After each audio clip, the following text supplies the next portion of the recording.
Bienvenue, c'est un plaisir de vous retrouver aujourd'hui. J'ai le grand bonheur d'avoir un professeur de yoga avec moi, David Leluan. Bonjour David. Bonjour. C'est vraiment un grand plaisir de te savoir ici, qu'on soit ensemble aujourd'hui, parce que tu vas nous partager ton expérience concernant ta formation professorale. Donc, tu as choisi de faire une formation professorale pour enseigner le yoga. Donc, maintenant, tu enseignes le yoga. Et je pense que c'est un très, très grand bonheur pour toi. Effectivement, c'est un grand, grand bonheur, beaucoup plus que je le pensais. Là. Donc, faut dire que j'ai commencé le yoga il y a peut-être 7-8 ans, vraiment pour une pratique personnelle. Là. Puis, j'ai vraiment adoré ça. Puis, c'est ça, j'ai eu l'occasion d'avoir une formation professorale. Donc, je me suis plongé dedans, un peu dans l'inconnu, parce que le yoga, entre le pratiquer et l'enseigner, c'est vraiment une grosse, grosse différence. Là. Donc, mais j'ai adoré la formation, puis je trouve que c'est une formation très complète, puis je suis tellement à l'aise et je trouve ça tellement un grand bonheur d'enseigner le yoga, là, que c'est vraiment de retransmettre ce qu'on a appris, là, c'est vraiment une grande passion. Là, donc. Puis au départ, tu as commencé la formation justement pour enseigner. Oui. Bah, c'était ma première intention, c'était vraiment plus une réorientation de carrière, donc c'est vraiment une passion le yoga. Là, donc, oui. Mais je ne pensais pas enseigner aussi vite parce qu'à peine la formation professorale finie, on m'a déjà recruté, on est venu me chercher, j'ai même pas eu à chercher du travail. Donc, et puis là, je travaille dans 2 studios, donc en dehors de mon autre travail. Donc c'est vraiment, je considère même pas ça comme un travail, je considère ça vraiment comme un plaisir. Là. C'est vraiment un plaisir d'enseigner. Là. J'ai jamais été aussi bien et heureux en travaillant. Donc, ça, pour moi, c'est vraiment pas du travail, c'est vraiment plus une passion. Là. Donc, j'ai adoré ça. Là. Donc, j'adore ça. Puis, comment c'était avant que tu fasses la formation professorale? Donc, comment était, disons, ta vie en général, soit ton travail ou encore la famille, ou comment c'était pour toi? Comment tu te sentais à l'intérieur? Gestion des émotions, ton corps, ta santé? Ben, je pense que j'étais déjà j'ai été quelqu'un de réservé, donc je parlais pas beaucoup. Je pense que la formation m'a ouvert un peu parce qu'on apprend un petit peu la communication avec les autres. Là. Donc ça a été, je pense, un bien-être pour moi. Puis le ressenti, moi avant, je fais un métier de restauration, donc un métier un petit peu de fou là. Donc, tu peux même nous décrire un peu c'est quoi ton travail? Moi, je suis boulanger de métier, donc je travaille vraiment la nuit, donc je travaille de 10h30 le soir j'essaye de finir à 10h30 le matin, donc je travaille à peu près 12 heures par jour, 6 jours semaine, donc c'est des horaires vraiment très, très énormément d'heures par semaine, beaucoup de stress parce que c'est mon entreprise, oui. Donc tout le stress employé, tout ce qu'on peut trouver dans le stress de l'entreprise. Et bien évidemment, ça se répercutait un petit peu sur ma famille parce que toujours un peu fatigué, très stressé. Donc c'était pas une situation vraiment idéale. Puis le yoga, ce qui m'a amené au yoga en tout premier, c'est mon psy qui m'a conseillé de faire du yoga. Donc mon psy m'a dit, ce serait peut-être bien que tu fasses du sport pour toi, mais un sport plus relaxant, un sport plus centré sur soi. Donc il m'a proposé tai chi, yoga. J'ai dit, tiens, le yoga, ça devrait me parler. Donc, surtout parce que aussi, côté physique, parce que j'avais des problèmes de dos, donc je me suis dit, ça ne peut pas faire de mal. Mais là, j'ai vraiment ouvert une porte que je ne connaissais pas. Et au départ, le yoga, je pense que pour beaucoup de personnes, c'est beaucoup les asanas, donc beaucoup les postures. Et c'est tout ce qu'on voit aussi sur Instagram, surtout Facebook et toutes ces choses-là. C'est vraiment le plus côté visuel, donc les postures, alors que c'est bien autre chose que ça. C'est vraiment le plus le côté spirituel, côté vraiment intérieur, comment est-ce qu'on se ressent. Et ça, je l'ignorais avant même de prendre un cours de yoga. Et même, je vais dire, les 2-3 premières années de pratique de yoga, c'était vraiment, moi, les postures qui m'intéressaient. J'allais pour les postures, enfin, que les postures, tout simplement. Et à force de pratiquer, ça ouvre d'autres portes. Et la formation professorale, ça ouvre, c'est pas une porte, ça a ouvert plein de portes. Plein de portes.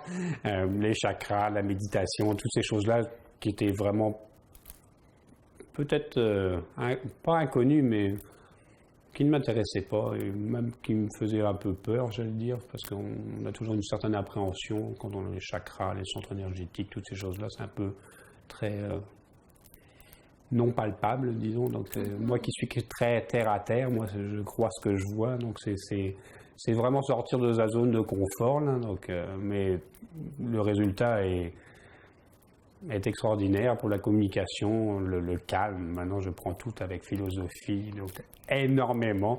Et avant, j'étais énormément stressé, je m'énervais facilement. Peux-tu nous donner un exemple de avant, de après? Oui, avant, sur la communication. Okay? Avant, quand j'avais vraiment un gros problème, en général, je me renfermais vraiment sur moi-même. J'étais comme une huître, il n'y avait plus rien qui sortait. Plus les soucis arrivaient ou plus le problème grandissait, moi je m'ouvrais.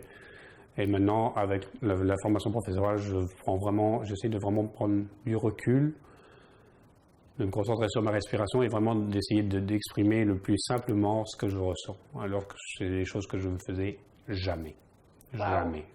C'est un gros changement. C'est un gros changement sur tout le monde parce que ça se répercute tout sur le monde.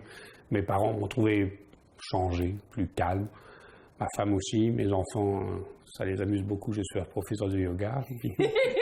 Donc, elles ont un nouveau papa. Ils ont un nouveau papa, puis c'est très drôle de faire du yoga avec les enfants parce qu'ils sont très souples, plus que les adultes. Mais c'est vraiment un bel échange, c'est vraiment un bel échange. Puis c'est vraiment vraiment la grosse différence, c'est vraiment la communication, puis mon ressenti. Okay?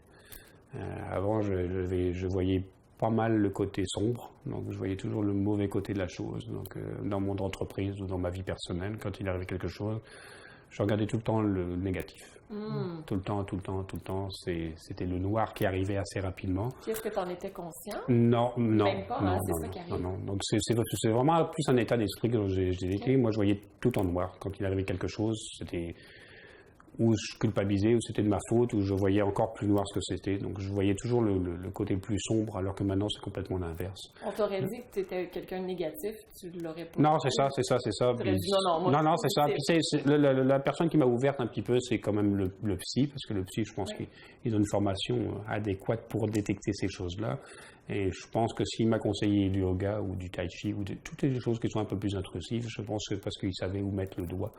Donc, et ça a vraiment été libérateur, mais maintenant j'ai un bien-être, j'allais dire naturel, je prends tout avec philosophie, même quand j'ai des soucis assez importants avec mon entreprise. C'est pas plus grave que ça, puis demain ça ira mieux, alors qu'avant c'était complètement l'inverse, je disais ça va être pire. Et puis, c'est vrai, ça change vraiment. Même mes employés m'ont remarqué. Mes employés me poussaient à aller à mes cours de yoga à un moment donné. Ah oui, hein? Parce qu'ils voyaient la différence. Je pense qu'on s'en rend même pas compte. Ça nous transforme petit à petit, mais les gens, l'impact par rapport aux gens est énorme. Les gens voient beaucoup la différence. Je pense qu'avant qu'on s'en aperçoive nous-mêmes, c'est un peu le reflet des gens qu'on voit. On voit un changement d'attitude par rapport à eux. La même chose dans l'effet d'être négatif, c'est que ça transforme aussi les relations interpersonnelles ou les relations avec quelques personnes que ce soit. Parce que quand on est quelqu'un de négatif, on s'enferme sur soi-même, on voit que du noir, on voit jamais, on pense même plus à s'amuser, on se renferme sur nos soucis. Puis c'était moi, je ruminais mes soucis. Donc c'était vraiment à l'intérieur, ce qu'on appelle broyer du noir, tout simplement. Ouais. Et maintenant, je pourrais essayer de me forcer à broyer du noir, mais je pense que j'aurais du mal à le faire. Donc maintenant, tu es dans un monde de licornes et d'arc-en-ciel? Peut-être pas à ce point. Peut-être pour mes filles, les licornes, mais c'est vraiment ça. Puis le fait d'enseigner, écoute, le fait d'apprendre à enseigner, l'état d'esprit où je suis maintenant, je pense à mon premier cours que j'ai donné. J'ai été stressé. Raconter. On a une belle préparation, on fait des simulations de cours, on se donne des cours mutuellement de 15, 20, 25 minutes, je ne sais plus exactement dans la formation. 5 minutes. C'est 5 minutes au départ. Mais on est dans un milieu protégé, on se connaît, c'est une belle gang, on tisse beaucoup de liens, on a beaucoup de liens en commun par rapport au yoga, donc c'est relativement assez facile. J'ai trouvé ça relativement assez facile. Mais donner des cours à des inconnus, mon premier cours, mon Dieu, que j'étais stressé. Puis pourtant, on apprend à faire un plan de cours, à faire des choses, mais c'était un stress épouvantable. Mais une fois que j'ai réussi mon premier cours, ça a été tellement libérateur. Et maintenant, à chaque cours, je ressens un bien-être un peu plus important que le précédent.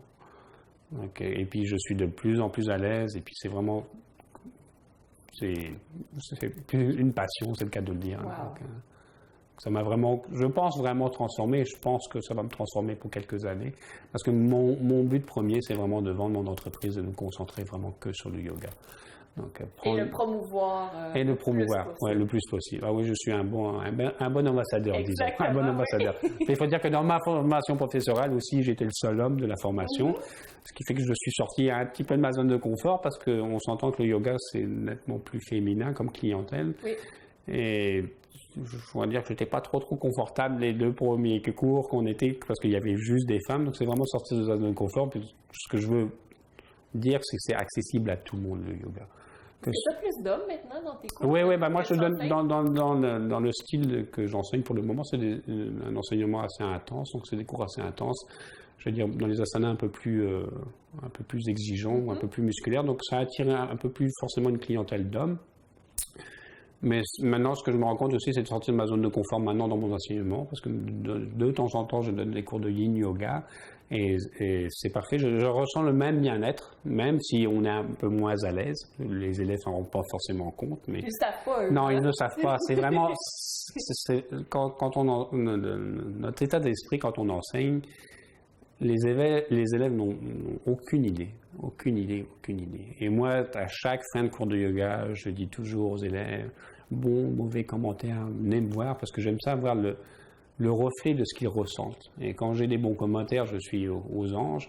Quand j'ai des mauvais commentaires, je les prends tout simplement, puis j'essaye de m'ajuster en conséquence. Puis quand on donne des cours de yoga dans une classe, on a 20 ou 25 élèves, c'est sûr qu'il y a des gens qui vont se connecter un petit peu plus avec ta philosophie ou ta façon d'enseigner que d'autres, c'est ce que je me suis rendu compte. Et les élèves qui apprécient mon enseignement, je me suivent de plus en plus. Donc c'est toujours les mêmes élèves qui viennent. Hein? Et ça, c'est vraiment très flatteur, disons. On a un ego un peu trop gros, mais bon, on apprend à avoir un ego un peu plus diminué au yoga, mais bon, on essaye de rester humble, mais c'est vraiment un bonheur, Donc, Tu mentionnais aussi, j'ai trouvé ça intéressant, que tout ce qui était chakra, énergie, centre d'énergie, philosophie, tu étais un peu moins à l'aise avant de faire la formation professorale, mais tu l'as quand même fait. Le ressenti aussi. Donc, comment tu as fait pour être à l'aise avec ces aspects-là, avec lesquels au départ tu n'étais pas à l'aise? Je pense qu'à force d'enseigner, comme je dis, les premiers cours qu'on donne, on reste dans une zone de confort. Donc, on va aller là où on est bon, où on pense qu'on est bon. Donc, je faisais un petit peu tout le temps la même routine, peut-être les 5, 6, 7 premiers cours. Et au bout de 6 ou 7 cours, je me suis rendu compte que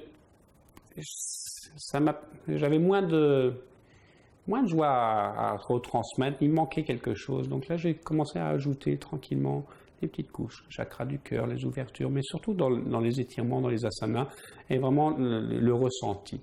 Maintenant, je travaille beaucoup plus sur le ressenti à la fin du cours. Je dis aux gens de fermer les yeux, de ressentir comment est-ce qu'ils ressentent leur corps, comment est-ce qu'ils ressentent leur respiration, comment est-ce qu'ils ressentent les états d'esprit en fin de cours, par rapport en début de cours, pour que les gens eux-mêmes analysent comment est-ce que le ressenti, et vraiment le ressenti de l'énergie, le ressenti, c'est ça, du corps, donc tous les muscles, les hanches plus ouvertes, la cage thoracique plus ouverte, les épaules, et surtout l'état mental, comment est-ce qu'ils se ressentent à la fin du cours. Et je pense que c'est ça, les gens qui pratiquent le yoga depuis quelques années savent que les asanas, c'est juste une petite partie, c'est la pointe de l'iceberg, alors qu'il y a tout le reste.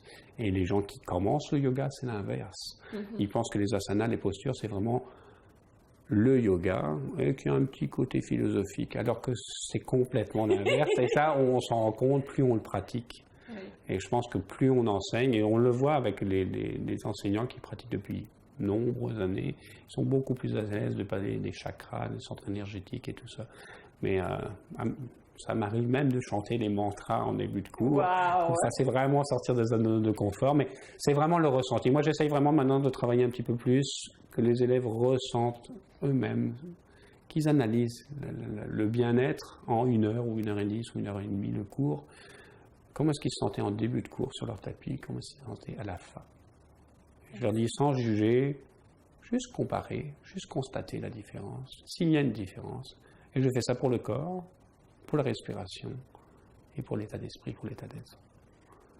Et j'ai des bons feedbacks, donc ça doit être relativement bon. Mais si je te dis, c'est tout un monde, puis plus j'enseigne, plus je suis à l'aise, donc c'est de sortir sa zone de confort. Je dis la même chose aux gens qui viennent à mes cours de yoga. Essayez de sortir de votre zone de confort. Si vous faites du hatha yoga, essayez d'aller dans un autre style de yoga. Peut-être du yin yoga, du yoga restaurateur, ou tout autre style pour sortir un petit peu de sa zone de confort. Parce que moi, dans ma pratique personnelle, je faisais beaucoup d'ashtanga. Donc pour les gens qui ne connaissent pas trop l'ashtanga, c'est vraiment très actif. Okay? C'est très physique. Et une séquence très dynamique. Très dynamique. C'est tout le temps la même série. C'est vraiment très, très actif. Et j'adorais ça. Okay. Et un jour, je me suis inscrit à un yin yoga, donc pas une formation, mais des cours, une session de cours, c'était 8 ou 10 cours, je ne me souviens plus. Et mon premier cours de yin yoga, pour les gens qui ne savent pas ce que c'est que le yin yoga, c'est pratiquement toujours au sol, au tapis, et c'est des postures qu'on tient entre 3 et 5 minutes à peu près. Donc c'est complètement le contraire de Complètement, c'est ça. Et ça a été une torture morale pour moi, et physique. Parce que le yin, c'est des étirements assez intenses, et quand on reste 3 à 5 minutes dans un étirement intense, le mental, c'est ça. Le petit hamster, ça court. J'ai détesté mon cours. J'avais pris 8 à 10 cours d'affilée dans mon forfait, donc j'ai dit, il faut que j'insiste. Deuxième, la même chose. Troisième, la même chose. Et quatrième, j'ai compris ce que c'était que le lâcher-prise. J'ai réalisé, j'ai réussi à le faire. Et je suis sorti sur un petit nuage. Et maintenant, le yin yoga, j'adore ça. Donc, je dis souvent aux gens, sortez de votre zone de confort, parce que souvent, on est très routinier dans la vie. On va faire toujours les choses qu'on aime, on va faire toujours les activités qu'on aime, et on dit, bon, non, ça, c'est pas pour moi. Alors que des fois, on peut essayer, sortir de sa zone de confort, et à notre grande surprise, on va aimer ça. Que ce soit de la musique, que ce soit n'importe quel style de sport. Des fois, on dit, oh, non, le sport intense, la course à pied, c'est pas pour moi, je serais jamais capable. Et puis, on le fait une fois, puis on dit, tiens, finalement, c'est pas ce que je pense.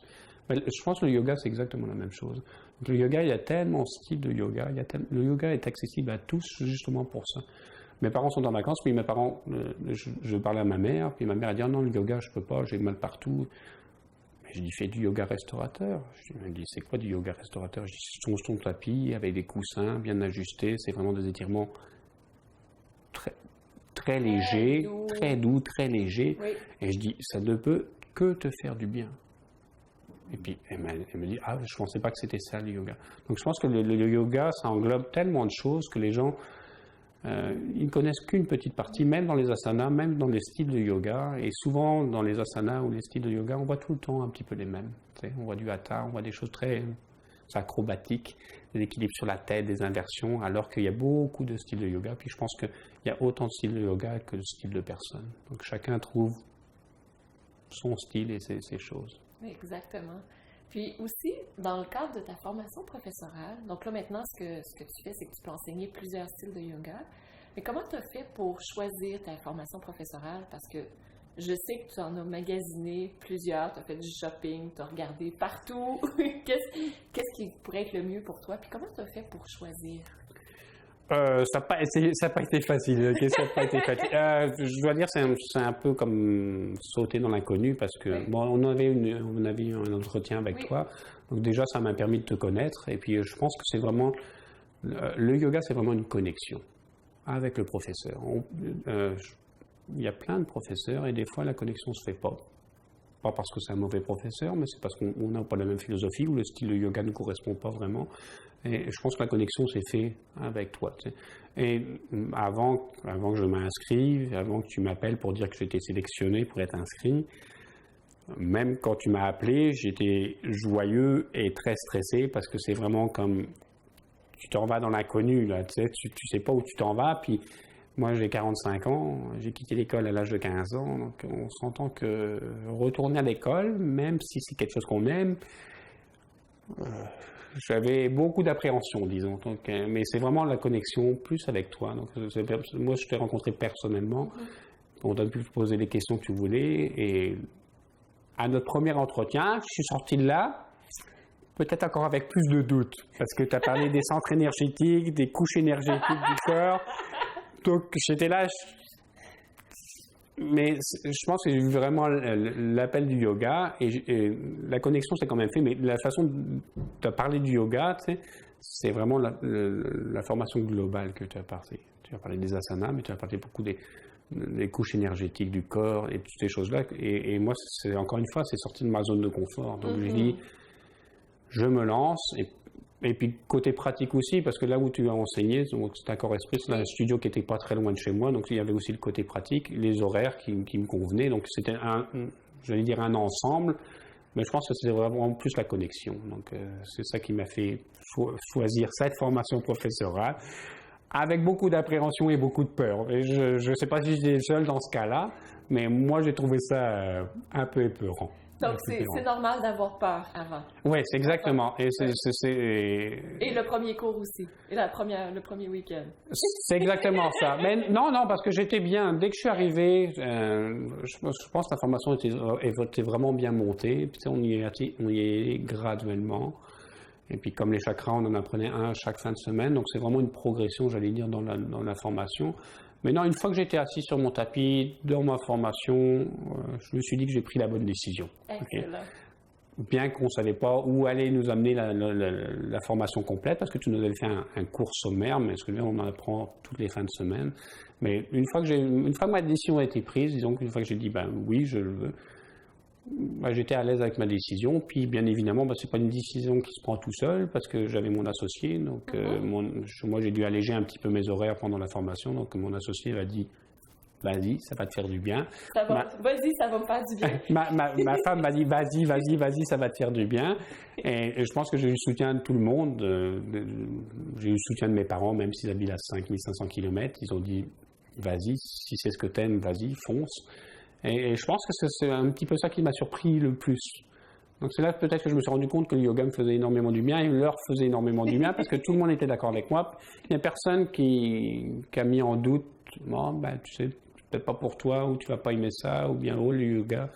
Tout le monde a dit oui, vas-y, comme tu vas être bien là-dedans. Et c'est peut-être là que j'ai eu le déclic, peut-être que le yoga, donc mon bien-être que ça m'apportait se reflétait aux autres. Donc, Et maintenant, c'est quoi l'impact, comme là tu as parlé de l'impact sur toi, sur ton travail, mais si on va plus grand que ça, c'était quoi l'impact sur ta relation de couple, ta relation avec les enfants? Les enfants m'ont trouvé complètement changé, là, puis je suis beaucoup plus patient. Là. C'est vraiment une énorme différence. Puis, je ne sais pas si ça s'entend dans mon accent, je suis un peu français, donc je m'énervais relativement assez facilement, et même l'impact du travail. Maintenant, je prends tout beaucoup plus avec philosophie. Même quand il m'arrive des gros problèmes dans mon entreprise, ça me coule un peu comme sur les plumes d'un canard. C'est pas grave. Ça ira mieux demain, c'est pas plus grave que ça. Et maintenant, j'arrive à décrocher de mon travail, chose qu'avant je ne faisais pas. Maintenant, je fais autant d'heures, je ne fais pas moins d'heures, mais quand j'ai fini, je quitte mon entreprise et, je vais dire, tous mes soucis d'entreprise restent dans l'entreprise. C'est la grosse différence. Je vois que le bon côté. Wow. C'est toute une différence. Toute une différence. Donc, c'est vraiment comme... Pour moi, mon état d'esprit, c'est comme tourner complètement à l'opposé. Avant, je voyais que du noir, pas que dans mon entreprise, dans mes relations de couple, dans mes relations avec les autres. Dès qu'il y avait une petite accroche, moi, je fixais juste sur le négatif. Et maintenant, je suis tellement beaucoup plus calme, Et le yoga, ça me permet de prendre soin énormément de moi. Donc maintenant, j'ai appris à prendre du temps pour moi, chose que je ne faisais pas avant. Donc maintenant, on peut trouver ça très égoïste, mais c'est un cadeau qu'on se fait. Et c'est un cadeau qu'on fait aux autres. Donc maintenant, quand j'ai envie de prendre un cours de yoga, parce que même si j'enseigne, c'est peut-être une petite chose, quand on enseigne, j'ai remarqué, souvent on va délaisser un petit peu notre pratique personnelle. Et j'ai un peu moins de temps, mais c'est bien de prendre encore des cours, pour en apprendre un peu plus, pour apprendre différents styles d'enseignement, mais aussi pour permettre de décrocher. Parce que quand on enseigne, on ne décroche pas. On n'est pas en train de faire sa pratique de yoga. C'est exactement ça. Quand on enseigne et quand on prend un cours, c'est complètement différent. Parce que quand on prend un cours, on décroche complètement, on peut être centré sur soi, même à côté méditatif, mais alors que quand on enseigne, si on médite et on est sur soi, on ne va pas transmettre correctement. Donc il faut vraiment être dirigé vers les élèves. Et c'est pour ça que je disais que c'est vraiment enseigner et être élève, c'est complètement différent. Puis je peux témoigner de ça parce que c'est moi qui t'ai formé, mais je vais à tes cours de yoga. C'est ça. Et quel stress, quel honneur et quel stress quand je l'ai vu débarquer à mon premier cours de yoga. Elle a mis son tapis juste devant moi. Et là, c'était vrai. Je vais être près du prof. Et là, c'était vraiment sorti de la zone de confort.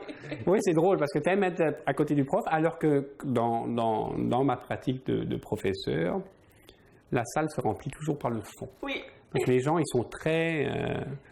ils appréhendent beaucoup le regard du professeur par rapport au yoga, par rapport à la posture. Alors que moi, je dis toujours aux élèves que même si on est dans une salle de 25, de 30, 200, de 200 élèves, ça n'a aucune espèce d'importance. Même si c'est un cours collectif, c'est une pratique personnelle. Donc votre tapis, c'est chez vous.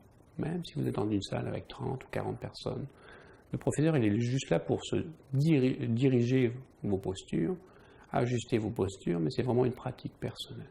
Et moi, comme c'est des pratiques assez intenses, je dis tout le temps aux élèves, respectez vos limites, respectez. Il n'y a personne qui peut se mettre à la place de nous dans notre corps. Il n'y a personne qui sait ce que ressent le corps. Donc je dis, si vous avez besoin de prendre des pauses, allez dans la posture de l'enfant. Si c'est trop exigeant, faites une alternative, mettez les genoux au sol, mais il n'y a personne qui peut se mettre à sa place. Personne ne peut ressentir ce qu'on ressent dans le corps. Et je pense que chaque personne, on peut faire un chien tête en bas, et il y a des gens qui vont trouver ça très difficile, il y a des gens qui trouvent ça très facile, et on ne peut pas imaginer ce que ressent l'élève. Donc maintenant, c'est vraiment d'être à l'écoute des élèves et d'être à l'écoute de soi-même dans sa pratique personnelle. Donc c'est vraiment ça, c'est vraiment de ressentir le yoga. Et ça, c'est des choses que tu as appris dans le cadre de ta formation aussi, de donner des options, de donner la permission aux élèves. Oui, c'est ça. Mais la formation était très complète. Il y a une formation sur la communication. Une communication, en se regardant dans les yeux 5 minutes, c'est très déconcertant et pas dire un mot. Donc on peut douter de la pertinence de la formation sur la communication quand on ne dit rien. Mais c'est vraiment la connexion. Il y a vraiment plein de petites choses. Et moi, ce que j'ai aimé, c'est qu'on n'apprenait pas beaucoup d'asana, donc pas beaucoup de postures. On en apprenait très peu, mais c'était très décortiqué. Donc 60. C'est ça. Donc c'est très important parce qu'on décortiquait vraiment toutes les options, tout ce que ça travaillait. Il y avait une partie aussi anatomique qui était très intéressante. Ça m'a vraiment rappelé l'école, les tendons, les muscles, tous les noms des muscles, les noms des os qui ont changé avec le temps, qui ne portent pas les mêmes noms. Je ne sais pas si c'est une question de continent, mais c'était vraiment une formation qui était très, très complète. 200 heures, ça passe tellement vite et je pense que je pourrais prendre encore 300 heures, j'en apprendrai encore et je pense que la formation professorale, c'est à nous de la faire toute notre vie parce qu'on en apprend tout le temps. Mais c'était vraiment une formation qui était très complète et je pense que c'était des bons outils pour pouvoir enseigner. Okay. C'est vraiment ça qui est important. On a eu la communication, les asanas, les postures, l'anatomie, les ajustements, le côté philosophique, l'histoire aussi avec, comment il s'appelle, Pierre ouais, qui était un homme extraordinaire à découvrir. Mais ça a vraiment été 200 heures, c'est complet. C'est sûr que c'est un survol parce que le yoga, c'est un monde tellement grand, mais je pense que c'est un survol qui englobe tout ce qu'on peut faire pour avoir un bel enseignement. Pour ma part. Moi, pour ma part, j'ai trouvé que j'étais à mon premier cours, même si j'étais stressé, j'étais mort de peur, j'avais quand même tous les outils à retransmettre. Et l'état d'esprit où on est comme professeur, les élèves ne le savent pas. Donc, qu'on soit stressé ou pas stressé, les élèves, ils voient juste le côté physique. Donc, j'ai remarqué qu'il faut se détendre, bien respirer, puis se lancer. Là. Donc, c'est très... la concentration au départ. C'est ça. Et à la fois pour les élèves et pour exactement, exactement. Et souvent, la même chose. De toute façon, on le voit, les élèves. Des fois, il y a des élèves qui n'arrivent pas à déconnecter.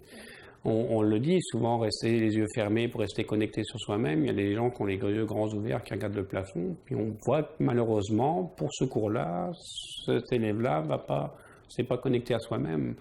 Et peut-être qu'à un autre cours. Et moi, je leur dis, c'est pas grave. Il y a des cours on va sortir sur un petit nuage, puis il y a des cours qu'on trouve. Parce que des fois, on n'a pas le temps de décrocher. La vie est tellement stressante. C'est comme la majorité des élèves arrivent juste à l'heure et ils sont complètement stressés pour arriver à un cours de yoga. Et je dis, mais pourquoi vous êtes stressé? Vous arrivez à un cours de yoga pour relaxer. Je dis, c'est un non-sens. Je dis, relaxer, même si vous êtes juste à l'heure, relaxer et arriver relax au cours, je dis, c'est un non-sens. Mais je pense que c'est vraiment la vie moderne qui fait ça. On ne prend pas le temps et on ne prend pas le temps de se calmer, de se déstresser. Moi, je dis aux élèves souvent, mais si vous êtes trop juste pour venir à mon cours de yoga, venez pas à mon cours de yoga, mais pratiquez à la maison. Qu'est-ce qu'ils répondent? J'ai pas le temps. Je dis non, tu ne prends pas le temps. Et souvent, parce que les gens, quand ils pensent cours de yoga, pratique de yoga, ils pensent toujours à 1 heure. Mais je leur dis, c'est pas 1 heure qu'il faut. 5 minutes, 10 minutes par jour, c'est suffisant. Prenez une posture, 2 postures, faites vos postures, faites un petit côté méditatif. C'est tout simplement ça, le yoga. Les gens disent, ah, j'avais pas pensé à ça. Effectivement, puis de toute façon, dans notre pratique personnelle, quand on n'a pas trop l'habitude, quand on est sur notre tapis, on commence nos postures, puis au bout de 30 minutes, on ne sait plus quoi faire. On manque d'inspiration. On manque d'inspiration, on dit, ah, ben, je ne sais plus, qu'est-ce que je vais faire? Parce que c'est sûr que quand on est dans un cours de yoga, qu'on a un professeur qui nous dirige, c'est très facile. On n'a à penser à rien. On fait juste écouter, exécuter. Donc c'est très facile de passer 1 heure. On dit, mon Dieu, 1 heure, ça a passé tellement vite. Et dans notre pratique personnelle sur le tapis, on dit 1 heure, mon Dieu, au bout de 30 minutes, qu'est-ce que je vais faire comme posture? Donc je dis aux gens souvent, faites une pratique plus courte à la maison, mais régulière. Et je pense que c'est ça qui transforme les gens, c'est vraiment la pratique régulière. Donc je dis aux gens, c'est l'été, il pleut aujourd'hui, il ne faut pas trop regarder le temps à l'extérieur. Oui, et je dis, c'est l'été, je dis, profitez-en. Je dis, il y a plein de cours gratuits dans les parcs. Je dis, profitez-en. Je dis, c'est le meilleur endroit pour faire du yoga. C'est l'été. Je dis, dans le gazon, c'est merveilleux. Je dis, profitez. Elle me dit, ah, on n'avait pas pensé ça comme ça. Et c'est exactement ça. Je dis, c'est vraiment une philosophie de vie. C'est pas un sport, le yoga. Donc, ce que tu fais, c'est vraiment d'amener les gens à pratiquer de plus en plus, de devenir autonomes. C'est exactement ça. C'est vraiment transmettre sa passion. Mais moi, le yoga, c'est pas un sport. C'est une pratique. C'est une pratique, c'est une philosophie de vie. C'est une façon de voir le monde. C'est carrément ça. C'est une façon de voir le monde. On voit le monde différemment. Même si, au départ, c'est juste le tapis, juste les asanas. Après, on s'ouvre à soi-même. En s'ouvrant à soi-même, on s'ouvre au monde. Qu'est-ce que tu dirais qu'a été ton plus grand cadeau? Quel est ton plus grand cadeau lorsque tu enseignes? Mon plus beau, je pense, c'est vraiment la joie de transmettre. Okay? Quand en fin de cours, il y a quelqu'un qui vient te dire que le cours est extraordinaire ou qui ressent un bien-être, que je suis euphorique. Euphorique. Je trouve ça tellement flatteur et je trouve ça tellement... C'est que tu as vraiment transmis ce que tu voulais transmettre et la personne s'est connectée à toi et l'a reçu. C'est vraiment ça mon grand bonheur. Mais ça n'arrive pas à tous les cours, ça arrive même rarement, mais quand ça t'arrive, tu sais que tu as touché quelqu'un dans la salle. Qui s'est connecté avec toi et qui s'est connecté avec soi-même et qui ressent un bien-être assez pour venir voir, le dire au professeur. Et ça, je vais dire, ça c'est mon salaire. C'est juste ça, moi c'est... Ça fait pas ma journée, ça fait ma semaine. Wow. Et même si ça arrive une fois tous les 15 jours, c'est pas grave. Et la même chose, je dis aux élèves, venez me voir. N'ayez pas peur. Venez me dire ce que vous en pensez, venez me dire comment vous êtes. Venez me dire, vous avez besoin de conseils sur les asanas, venez me voir. 5 minutes après le cours, ça va me faire plaisir de répondre à vos questions. Et je me suis rendu compte qu'en étant professeur de yoga, il y a beaucoup de gens qui se confient à toi. Pas sur les postures, pas sur les asanas, mais beaucoup, des fois, sur les problèmes personnels. Beaucoup sur leur état d'être, beaucoup comment est-ce qu'ils se ressentent. Donc ça, c'est un côté aussi comme surprenant. Les gens vont se confier assez personnellement à toi. Et je trouve que c'est vraiment un privilège de recevoir les inquiétudes des gens ou les soucis des gens et essayer de les calmer, de transmettre quelque chose. Excellent. Et ça c'est, je vais dire, la plus grosse surprise, quand les gens vont te confier vraiment des choses très intimes ou très personnelles, qui les touchent très personnellement. La première fois, c'est un peu déstabilisant. Et maintenant, je leur dis, pratiquez. C'est vraiment la pratique régulière du yoga. 5-10 minutes par jour, ça change la façon de voir les choses. Excellent. Puis qu'est-ce que tu aurais envie de partager comme mot de la fin sur l'enseignement du yoga ou encore sur la vie en général? Mon Dieu, je pourrais en parler pendant 1 heure.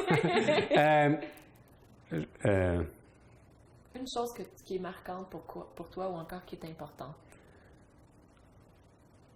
Qu'est-ce qui est important? J'allais dire, ayez pas peur. N'ayez pas peur, tout simplement.